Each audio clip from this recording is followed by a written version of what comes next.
Peguemos todas nossas coisas e fomos pro meio da rua. Errado ou inadequado? Nosso quarto e último bloco do programa Sobre Todas as Coisas desta noite, que discute a polêmica em torno do livro do MEC, traz a participação dos telespectadores e o Alexandre vai responder, né, gente?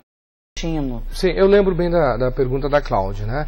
Vou até olhar para a câmera, nunca fiz isso para sair aqui, né? Ser adequado no programa, não é? O que é adequado? Me instruíram no programa. Você olha para as âncoras, né? E olha para a câmera. Às vezes a instrução que eu recebi foi para dar um olhar para o telespectador. Isso é adequado, não é? Então, a língua verbal é a mesma coisa, né? Está no mesmo problema. O que a Cláudia disse está muito correto. Então, o que eu preciso dizer muito pontualmente? O livro está errado? Não, o livro está certo. O livro está ensinando a falar errado? Não. O livro está ensinando a língua padrão.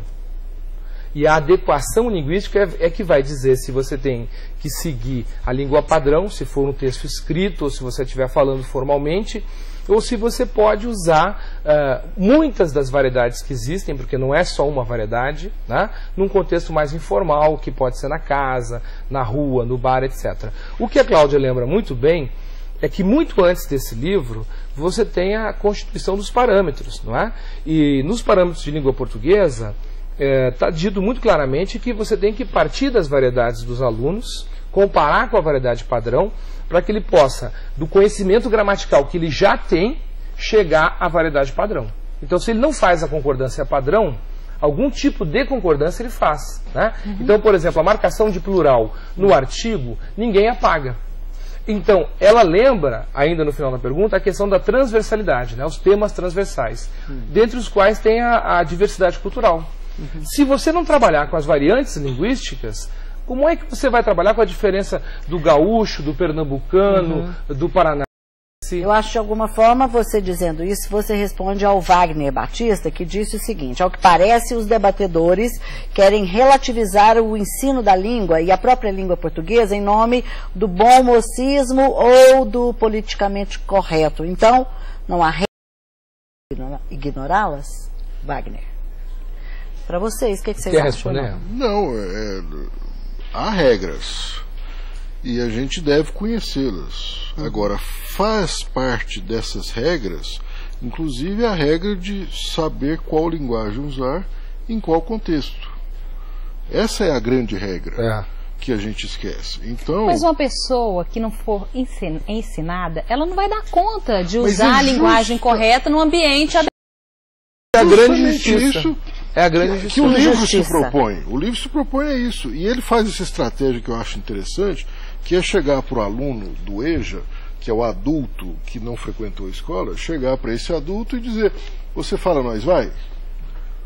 Tá certo? E ele começa a discussão por aí. Quer dizer, ele segue a estratégia de tentar conscientizar, de sensibilizar o aluno para a sua própria realidade, para a sua própria situação.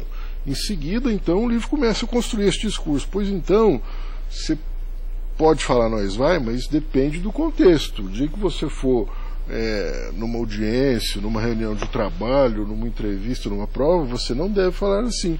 Então, há regras. E o livro se propõe a ensinar quais regras usar em quais contextos. Olha, mas eu como leiga, eu tenho uma posição que é o seguinte: se eu falo errado no meu dia a dia, eu dificilmente vou conseguir falar correto diante das câmeras ou num discurso. Não? Estou errada? Olha só. Estou errada? Não, a prática, eu não preciso dessa prática de falar corretamente para poder exercitar ou usá-la no ambiente correto? Agora, defina o que é falar corretamente. Não, e quantidade também, não é? Quer dizer, se você fala a maior parte do tempo num ambiente informal, e você considera que o adequado, por exemplo, para este programa é uma linguagem formal, padrão, culta, então a sua tendência é continuar falando o informal. Vai ter que se policiar bastante para fazer isso. Ou não tanto, porque vamos ver como é que acontece esse programa. Ele não acontece do dia para a noite. Então você passa um bom tempo lendo, não é isso? Textos e preparando e escrevendo. Pois aí você está em contato com a língua dita padrão, dita culta. Isso também influencia o teu modo de falar. Né? Olha, certo. Os alunos do primeiro período de letras da UFG gostariam de querem elogiar o excelente trabalho do professor Costa. Eu não dei a nota das provas. Mas a Késia Gonçalves quer perguntar aos entrevistados como conciliar as variedades padrão e não padrão da língua e o melhor método de trabalhar essa questão na sala de aula. Eu acredito que aí é o que foi colocado. O que cabe ao professor? Trabalhar a partir daquilo que já é colocado. Acho que a primeira coisa o professor tem que conhecer onde esse aluno está inserido, né? O contexto cultural, social, até econômico mesmo desse aluno. Partindo e conhecendo a sala de aula, então como que ele vai estar buscando a linguagem oral aí? Por meio de incentivos. Então o professor vai ter que promover debates, seminários. Então a prática da linguagem oral vai permitir que o professor identifique essas variedades linguísticas que se tem no meio escolar, na sala, independente se está na educação de jovens e adultos, se está no ensino fundamental, no ensino médio, é função da escola propiciar esses momentos de discussão, de debate e promover. E aí vem o quê? O trabalho, como eu já coloquei antes. Então, o professor vai intermediar situações que são produtivas na linguagem para atender uma demanda social. Deixa eu complementar só acho que você pode complementar e responder para o Luiz Fernando, que aqui no nosso e-mail, qual seria o melhor processo cognitivo para o aluno como método de aprendizado da gramática? Então, eu diria sociocognitivo, né? Sociocognitivo. Porque daí vem aquilo que eu estava apontando para a Suzete. Você aprende a língua num contexto de produção, distribuição e consumo de textos orais e escritos.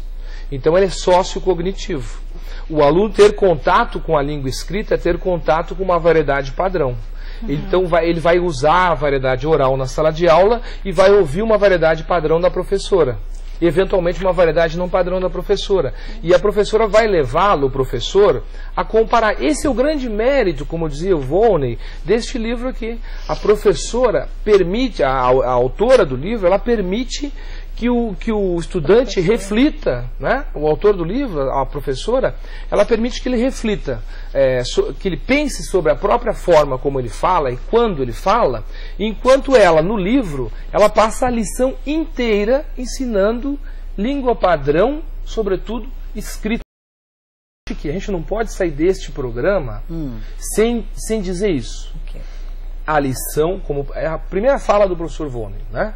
A lição deste livro, ela se destina a ensinar língua padrão e língua escrita. Tem ortografia, tem tem concordância. O livro não ensina a falar errado. O livro ensina a falar língua padrão. E, inclusive, ensina o princípio da adequação, né? Ele diz, preste atenção se você é adequado ou não. Isso é o caminho sociocognitivo interessante. O que é o processo de aprendizagem? É um processo de comparação, de semelhança, de diferença, não é isso? De categorização. John Clayton faz uma pergunta para todos, em especial o professor Gaúcho. A expressão todo mundo, quando se refere ao Estado, mas todos, ele quer a resposta de todos. Vamos ser breves, porque parece que nosso tempo está acabando, né? A expressão todo mundo, quando se refere ao Estado do Rio Grande do Sul, é correto. Se podemos dizer todos no Rio Grande do Sul, ou todos, pois todo mundo envolve pessoas em âmbito mundial. Me corrija se eu estiver errado. Eu não sei se eu entendi a pergunta, né? Mas eu já vi muito poema épico, gauchesco, que o Rio Grande é maior, tem essa ideia de mundo particular, né?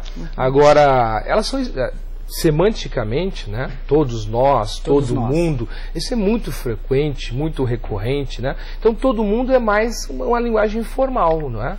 Todo mundo. Isso é um clichê da língua, né? Uma cristalização que ficou estabelecida. Mundo quer dizer aquele grupo inteiro, né? Onde o português é melhor escrito e falado? Aqui, tá errado, né? Conforme que eu falei. Aqui no Brasil. Não. Não. E professor. Rapidinho pra gente. Não há esse lugar. Não há esse lugar. Essa pergunta. Antigamente o povo falava que era no Manhão, né? Não existe, né? E aí vem, eu acho que a gente pode observar isso. Dizia-se que era no Maranhão, porque no Maranhão se falava um português mais próximo ao português de Portugal. Então, essa ideia de que no Maranhão se fala muito corretamente é uma ideia vinculada de que o português é um só, aquele que estava na gramática de Portugal. Bom, Eles fizeram embaralhar a minha cabeça. Posso terminar só com uma metáfora? Pode. Eu acho que a questão da adequação da língua é mais ou menos como vestir-se. Vestir-se. E quando a gente vai a um determinado ambiente, a gente escolhe a roupa pensando em quê? Na adequação da roupa para aquele ambiente. Quando a gente vai usar a língua, a gente tem que fazer a mesma coisa. A gente tem que escolher a língua de acordo com a situação que a gente vai enfrentar. Então essa eu acho que é a grande regra. E ensinar as pessoas, os alunos, a terem esse traquejo social de usar uma roupa ou outra. Usar um terno, usar uma bermuda, usar o que for. A língua adequada. Bom, eu vou terminar o programa para saber deles se eu estou com a roupa certa hoje. Obrigada, Vônei. Obrigada, Viviane. Obrigada, Alexandre. Sheila, uma boa noite. Você que participou com a gente. Próxima segunda-feira com mais um assunto. Até lá.